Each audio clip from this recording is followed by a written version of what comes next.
సరే ఇప్పుడు చిరంజీవి గారు పార్టీ పెట్టి కాంగ్రెస్‌లోనే విలీనం చేశారు. ఇప్పుడు షర్మిల గారు గూడా కాంగ్రెస్ పార్టీలోనే విలీనం చేశారు. సో, ఒకవేళ జనసేన పార్టీ గూడా ఇలాగే విలీనం చేసే ఛాన్సెస్ ఏమైనా ఉన్నాయంటారా? ఉండొచ్చు, ఛాన్స్ ఉంటుంది. ఇప్పుడు రాజకీయాల్లో దేనికి ఛాన్స్ లేదనేది లేదు.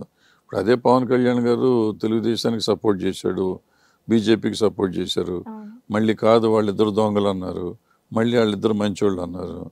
సో ఇప్పుడు ఈయన్ని కూడా కొడతాను చంపేస్తానంటున్నారు, మళ్ళీ ఈయన్ని కూడా కలవచ్చు. మరి ఇంకా ఇంకా గ్యారంటీ కావాలనుకుంటే మాత్రం యూ షుడ్ గో టు జ్యోతిష్యుడు. మన కేక్ పంపించారు కాబట్టి కలుస్తారేమో, కలిసి కార్డిస్తానికి ఏముంది, ఇవ్వచ్చుగా.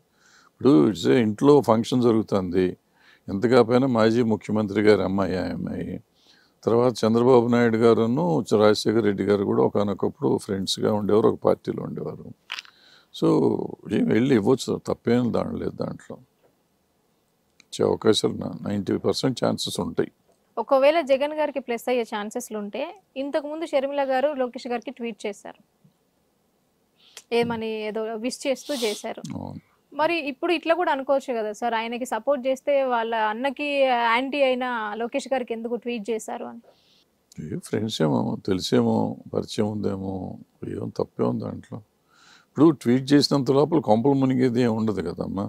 కేక్ పంపిస్తే కొంప మునుగుతుంది, ట్వీట్ చేస్తే కొంప మునుగుతుంది అని మనకై వాళ్ళకి కూడా ఒక ఎంటర్టైన్మెంట్ లాగా ఉండి ఉంటుంది.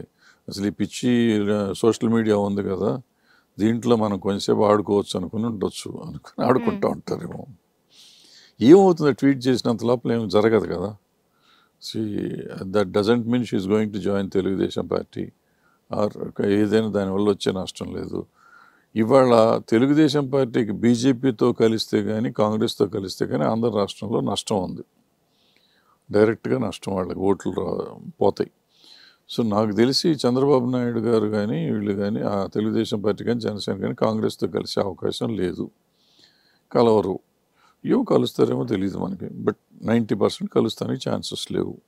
కలిస్తే కలవచ్చు, ఏదైనా జరగవచ్చు, జరగకూడదు అనేది. లాస్ట్ ఇయర్ 19 ఎలక్షన్లో కలవలేదా, ఇప్పుడు మళ్ళీ కలవరని అనుకోకూడదు కానీ మనం. బట్ ఇప్పుడు జగన్ గారు విజయమ్మ గారితో చెల్లిని ఆంధ్రాకి రావద్దు అని చెప్పే సూచనలు ఏమైనా ఉన్నాయంటారా సార్? సాయంత్రాలు మాట్లాడుకుంటారు కదా, ఏం మాట్లాడుకుంటారో మనకేం తెలుస్తుంది. అది బయట రివీల్ అయితే కానీ మనకు తెలియదు అంటారు. బయటకు ఎందుకు వస్తుందమ్మా, నిజంగా ఏం మాట్లాడారో తెలియదు. ఇప్పుడు రేపు మనం కూర్చొని ఇక్కడ ఊరికి ఊహించేసి వీడు అసలు వెళ్తామే దానికోసం వెళ్తాను, అన్న నాకు డిప్యూటీ చీఫ్ మినిస్టర్ ఇవ్వు, మనం ఉండిపోదాం, ఇక్కడే ఉంటాను, నేను కాంగ్రెస్లో జాయిన్ అని చెప్తానికి వెళ్తాను అంటాం. ఆవిడ పాపం ఏదో వాళ్ళ కూతురు కొడుకు పెళ్లి సంబంధం అయింది, పెళ్లికి రమ్మంటానికి వెళ్తుంది. ఇక్కడ మనం కూర్చొని ఊహించేసి కాంగ్రెస్కి వెళ్ళిపోయింది, కాంగ్రెస్ వాళ్ళు ముఖ్యమంత్రి ఇస్తారా, లేకపోతే కాంగ్రెస్ వాళ్ళు తెలంగాణలో ఇది ఇస్తారా, ఢిల్లీ వెళ్తే ఏమి ఇస్తారు. ఢిల్లీలో కూడా రేపు అనుకోవటం నేను రాజీవ్ గాంధీకి రాహుల్ గాంధీకి సోనియా గాంధీ కార్డిస్తానికి వెళ్తుందేమో, అక్కడికి వెళ్ళి సీరియస్గా అది కూడా చెప్పచ్చు, కార్డిస్తానికి వచ్చానమ్మా, కార్డిచ్చాను వెళ్తున్నాను అని చెప్పి కూడా వచ్చేయచ్చు. మనం ఇక్కడ ఏమనుకుంటున్నాం, కాంగ్రెస్ పగ్గాలు ఇస్తానికి తీసుకుంటానికి వెళ్తుంది అనుకుంటున్నాం. సో ఏది నిజం ఏది అబద్ధం అనేది వాళ్ళ మనసులో ఉన్నమాట మనం ఏం చెప్పలేం. ఇక్కడ మనం ఊహించేసి నెంబర్ల కోసం ఎక్కువ మాట్లాడతాం, మంచిది కాదేమో, ఆలోచించు.